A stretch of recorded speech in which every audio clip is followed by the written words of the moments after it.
how does one make meaning of their life and come to peace with their situation? So not to become specialized because you're from a different culture, because you live here. So how do you accept living here, right?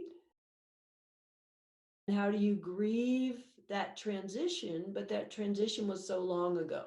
So you have to grieve it from the infant space, not from the specializing it like it's something to cling to. And that's the dilemma, because part of with adoption is there was no grief ritual for saying goodbye, where the goodbye could actually be felt and accomplished and grieved, and then there's a new hello. Often the goodbyes were sudden.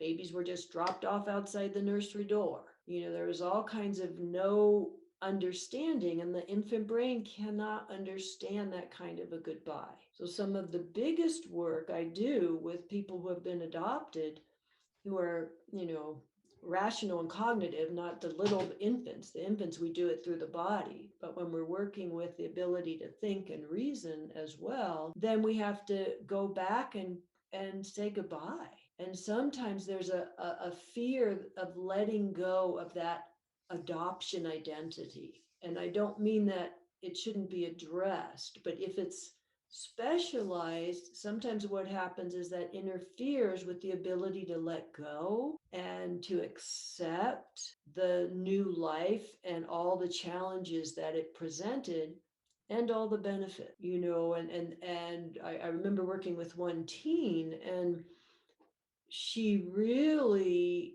did not want to face that transition, not consciously, but once we got to the deep belly of what was going on, she was it was the last contact she had with her birth mother. The only contact was this story. And if she let go the story, she'd really have to find her own ground. And then what is very helpful in the healing is to talk about the soul and how your soul traveled this journey, and what a miracle that you actually found your adoptive parents and you made it all the way from a different culture to here. And so we're looking with how the adoption gets framed is really key, and being fluid enough to work with a child's needs at the level that they're expressing. And what you're saying, Kristen, so important is not to under name the different culture, but then not to overname it so the kid feels like, well, I'm different, always different, but how to bring understanding. And then if you add that to, you've got perhaps a sensory challenged child, because there's a lot of sensory overwhelm auditorily when the cultural sound is different. There's a lot of sensory pieces that need a little time. And I've worked with so many adopted, I know the stories that, like one teen I'm working with, there were a bunch of families that went to the orphanage and they all came home on this plane of 18 hours with all the babies screaming. Now that is sensory overload.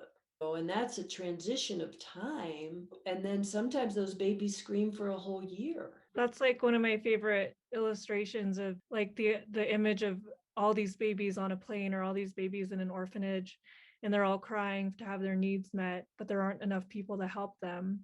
And so slowly they learn that their crying doesn't mean anything. So they stop crying.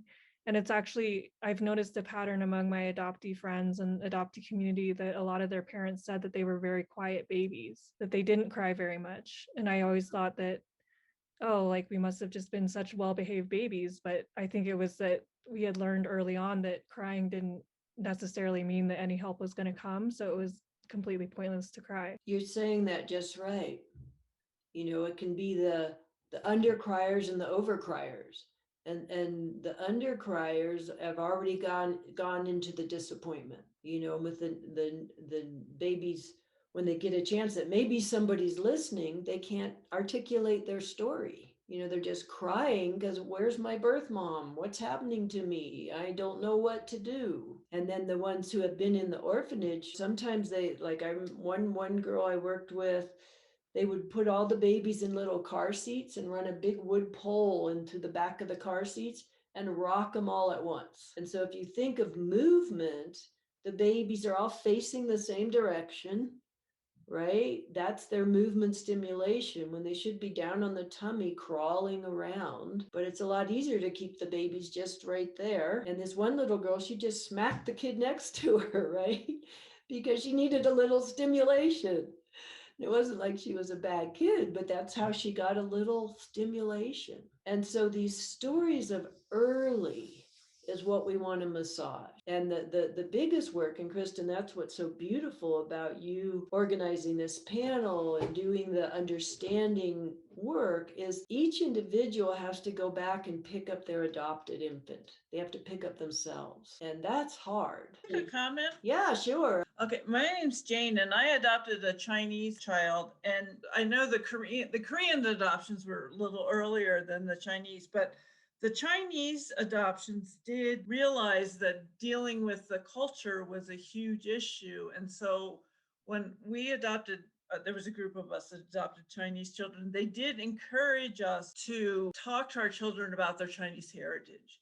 And unlike a lot of the Korean adoptions, they told us to, we celebrated Chinese New Year in our family, and we tried to, we talked to our daughter about her Chinese heritage and celebrated her Chinese background, and, talked to her about her history, and tried to make her proud of that background and that heritage. And the agency that we used was run by a Chinese couple, and they said, to include that, to talk to her about that, and be proud of that, and tell her where she was from. We took her to a Chinese school for a little bit. She didn't learn much. Different from different cultures.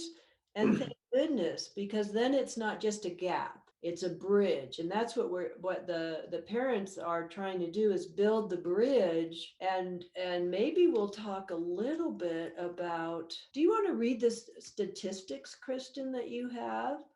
Sure. Okay, and then we'll come back to a little more of like, how do you work with this? Thank you. Yeah, thank you, Jane, for sharing.